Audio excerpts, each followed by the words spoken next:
कक्षा 5वीं के परिसर अध्ययन में हम लोग देख रहे थे कि नियम सबके लिए। इसके लिए इसमें हम लोग अगला टॉपिक देख रहे हैं पर्यावरण संरक्षण। समाज में जिस प्रकार समता के साथ, न्याय के साथ स्थापित करना ये कानून का आवश्यक होता है, कानून की आवश्यकता होती है ना। समता का, सब में समानता का व्यवहार, न्याय स्थापित करने के लिए जिस प्रकार कानून आवश्यक होता है, उसी प्रकार पर्यावरण का संरक्षण करने के लिए भी कानून की आवश्यकता होती है। हमें अनेक बातों पर जो है प्रकृति के ऊपर हम लोग निर्भर होते हैं। हमारे अनेक आवश्यकताओं की पूर्ति हम लोगों को प्रकृति के कारण ही होती है। हमारे बाद वाली पीढ़ियों के लिए ये प्राकृतिक संसाधन बचा रहे, इसकी रक्षा का करने का कार्य हमारा है। क्यों? यदि हम लोग जंगल तोड़ते रहेंगे तो जिसके कारण क्या होगा, जंगल काटने से क्या होगा, हमारा प्रदूषण अधिक होते रहेगा, वायु प्रदूषण अधिक होगा, क्योंकि जो झाड़ों से ऑक्सीजन निकलती है उसी के कारण हमारा वायु प्रदूषण जो है रुका रहता है। उसी प्रकार प्रकृति में और भी कुछ कानून बनाए गए हैं कि अधिक से अधिक जो है रासायनिक खादों का उपयोग नहीं करना चाहिए, अधिक कीटनाशकों का उपयोग नहीं करना चाहिए। इसके कारण क्या होगा, कीटनाशक यदि हम लोग अधिक डालेंगे, खाद अधिक डालेंगे तो क्या होगा, एक तो अन्न भी प्रदूषित होगा ही, साथ ही साथ जमीन जो है प्रदूषित होगी।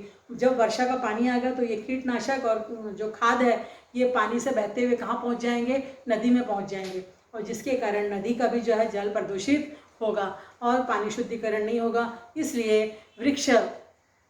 वृक्ष को ऊपर भी जो है रोकने का उपाय किया गया है, क्योंकि और इसीलिए ज़्यादा से ज़्यादा जो है वृक्ष संवर्धन किया गया है। वृक्षों को लगाने के लिए वृक्षारोपण कहा गया है। क्यों?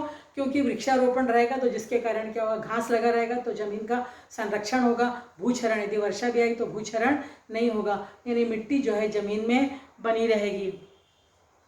तो इसलिए हम लोगों को हमारी प्रकृति का, प्राणियों को भी जो है मारने के ऊपर देखो रोक लगाया गया है, क्योंकि प्राकृतिक संसाधन का हम यदि संरक्षण करेंगे तभी हमारा जीवन जो है सुरक्षित रह सकता है, और आने वाली जो अगली पीढ़ी है उसके लिए प्राकृतिक संसाधनों की आपूर्ति हो सकेगी। नहीं तो हम लोग कहा करेंगे कि एक ज़माने में ऐसे कच्चा आम होता था जिसकी हम लोग बड़ी कैरियाँ खाते थे, ऐसे करके मैंगो बाइट दिखाया करेंगे, है ना। या प्राणियों को मारते रहे तो दूध भी हम लोग पहले जमाने कहते दूध अभी हम लोग पीने मिल रहा है, हो सकता है बाद में हम लोग ये बताए दो दूध पाउडर, देखो ऐसी गाय होती थी इससे दूध मिलता था, ऐसे करके। तो उसी प्रकार ऐसे कुछ फल जो है ख़त्म हो जाएंगे, प्राणी नहीं रहेंगे तो दूध वगैरह भी जो है दिखाई हम लोगों को नहीं देगा। तो इसलिए हम लोगों को अगली पीढ़ी के लिए प्राकृतिक संसाधन की बचाना है, इसलिए प्राकृतिक संसाधन की आपूर्ति उनको होनी चाहिए। इसके लिए हमको इन संसाधनों का संरक्षण करना चाहिए और इसका उपयोग जो है सावधानीपूर्वक करना चाहिए। तो क्या आप जानते हो, ऐसा हम लोगों को पूछा है, जाति भेद, स्त्री पुरुष विषमता एवं स्त्री शिक्षा का अभाव हमारे समाज की प्रमुख बाधाएं थी। उन्हें जो है दूर करने का प्रयत्न किसने किया था? महात्मा ज्योतिराव फुले ने, राजर्षि साहू महाराज ने तथा डॉक्टर बाबा साहेब आम्बेडकर, इन्होंने किया था। स्त्रियों की शिक्षा के लिए सावित्रीबाई फुले का बहुत ही बड़ा संघर्ष करना पड़ा था। उनकी सहयोगी फातिमा शेख उनको जो है बहुमूल्य सहयोग दिया था। उसी प्रकार महर्षि दोंडो केशव कर्वे, इन्होंने भी स्त्री शिक्षा के लिए बहुत ही प्रयत्न किए थे। इन सभी समाज सुधारकों ने जो है कार्य करके हमारे समाज में उचित परिवर्तन लाने के लिए उत्तरदायी सिद्ध हुए थे। तो ये कुछ समाज सुधारक है जिन्होंने हमारे समाज के नियमों को परिवर्तित किया था। तो हमने आज क्या सीखा कि मनुष्यों के लिए बनाए गए नियमों में परिवर्तन होते हैं। प्राचीन काल में नियम जो है धार्मिक परंपराओं और सामाजिक रूढ़ियों के बने रहते थे। अनिष्टकारी, अमानवीय रूढ़ी परंपराओं के विरोध में कानून जो है बनाए गए हैं और इसका नियमों का पालन करना सभी का कर्तव्य होता है। तो अब हम लोग देख रहे हैं, यहाँ पर हमारा पाठ खत्म होता है। अब हम लोग स्वाध्याय के कुछ प्रश्नोत्तर की तरफ ध्यान देंगे। हमारा स्वाध्याय का सबसे पहला जो है रिक्त स्थान है।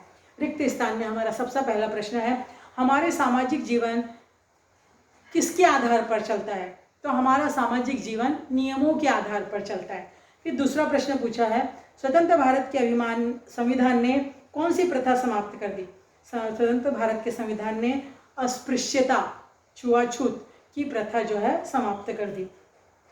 इन सब प्रश्नों के उत्तर पुस्तक से देखकर आप लोग लिखेंगे। तीसरा खालिस्तान है, गलत रूढ़ियों परंपराओं के कारण समाज में कुछ लोगों की उपेक्षा होती थी। रिक्त स्थान में आएगा उपेक्षा। अब प्रश्न पूछा है एक वाक्य में, नियम क्यों बनाने पड़ते हैं? नियम इसलिए बनाने पड़ते हैं ताकि समाज का प्रत्येक व्यक्ति को अपने उत्तरदायित्व तथा कर्तव्य की जानकारी हो और किसी भी व्यक्ति पर किसी भी प्रकार का अन्याय न हो, इसके लिए नियम बनाने पड़ते हैं। दूसरा प्रश्न पूछा है, हमारे सामाजिक जीवन में कौन कौन से मूल्य प्राचीन काल से रहे हैं। तो मैंने बताया था कि हमारे सामाजिक जीवन में अहिंसा और शांति जो है ये मूल्य प्राचीन काल से रहे हैं। फिर तीसरा प्रश्न पूछा है, हमारे सामाजिक जीवन की सबसे बड़ी बाधा कौन सी है। तो भी बताया मैंने कि हमारे सामाजिक जीवन की सबसे बड़ी बाधा, पहला है गरीबी और दूसरा है शिक्षा का अभाव। ये हमारे सामाजिक जीवन की सबसे बड़ी बाधा है। फिर नीचे कुछ और प्रश्न के उत्तर पूछा है हमसे, किन अनिष्टकारी प्रथाओं पर कानून ने प्रतिबंध लगाया। तो मैंने अभी बताया कि कानून ने जो है जाति भेद के अनुसार प्रतिबंध लगाया। सभी जगह पर जो बाल विवाह था, सती प्रथा थी, उस पर प्रतिबंध लगाया। जादू टोना, दहेज जैसी कृतियों पर प्रतिबंध लगाया। बाल विवाह, बाल मजदूरी, ऐसी अनिष्टकारी प्रथाओं पर जो है उन्होंने प्रतिबंध लगाया। अगला प्रश्न है, पर्यावरण के संरक्षण के लिए नियम क्यों बनाने पड़ते हैं। तो आपको मालूम है हम अनेक वस्तुओं के लिए किसके ऊपर निर्भर है, प्रकृति पर निर्भर है। तो हमारी अनेक आवश्यकताओं की पूर्ति जो है प्रकृति के कारण ही होती है। हमारे बाद में आने वाली पीढ़ियों को जो है प्राकृतिक संसाधन की पूर्ति होनी चाहिए और इसीलिए पर्यावरण जो है संरक्षण के नियम बनाने पड़ते हैं। तो इस प्रकार जो है हम लोगों ने कौन कौन सी हमारे नियम हैं और इन नियमों का पालन हमको घर में किस प्रकार करना है। तो आज के बाद से आप घर में देखिए कि मम्मी पापा आपको क्या कहते हैं, उनका जो है पालन करो। और नियमों का पालन करके जो है अपना जीवन जो है सुखी शांति से व्यतीत करो। घर में ना मम्मी पापा को परेशान करो, ना खुद परेशान हो दूसरे से। वही करो जो आपके लिए उचित है।